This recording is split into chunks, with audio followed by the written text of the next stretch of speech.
There's apparently already trouble in paradise between Gwen Stefani and Blake Shelton, just 3 years after they tied the knot, and mixing like oil and water at the CMT Awards suggests things aren't getting better. The pair was once known to exhibit their own brand of PDA at public events since they struck up a romance almost a decade ago, but in February 2023, Radar Online reported that the spark between them seems to be gone. After seeing the couple at NASCAR's Busch Light Clash event, an insider noted, "They looked miserable. Things just seemed really tense." Meanwhile, a source close to the both of them dished that they had been fighting quite frequently, and those closest to them are starting to be concerned about the future of their marriage. It seems like they argue constantly now. They've even slept in separate bedrooms after particularly bad fights. Friends are worried Gwen and Blake are falling out of love. What's more, the source went on to reveal that, although the pair seem lovey-dovey, that's because they've apparently learned to, quote, play it sweet for the cameras as when they were both coaches on The Voice. At the 2023 CMT Awards on Sunday, April 2nd, the duo showed up to the red carpet wearing oddly mismatched outfits, which may or may not prove that there's indeed trouble brewing between them.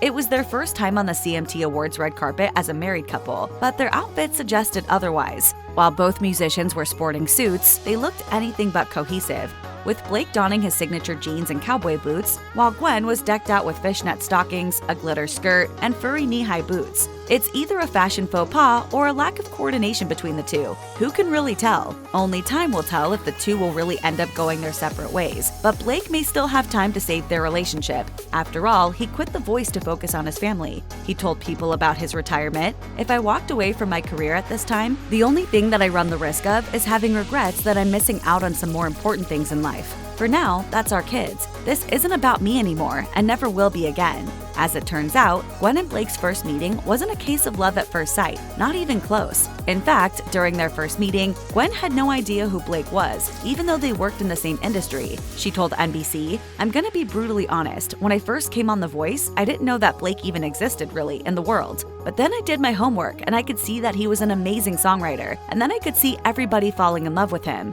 On the other hand, Blake had difficulty establishing a connection with Gwen when they first met, as she was preoccupied with her young children. She had just had a baby, and, as soon as we would, cut or whatever, she would be gone.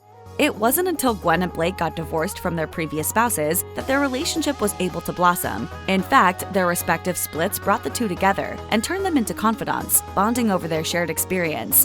Gwen shared in an interview with Howard Stern, "It was the most unlikely situation to ever happen. It was just unbelievable that God would put us in the position to have each other at that moment, in the exact same moment. It didn't take too long before the two artists fell in love with each other, and by 2021, they were Mr. and Mrs. Shelton. And per the God Gave Me You singer himself, he can't imagine being with anyone else." He told People, "The relationship that we have is so natural and so normal. This feels like the easiest thing I've ever been a part of. To me, she's my best friend and everything that I need and lean on." Stefani is on the same page too, or at least she used to be.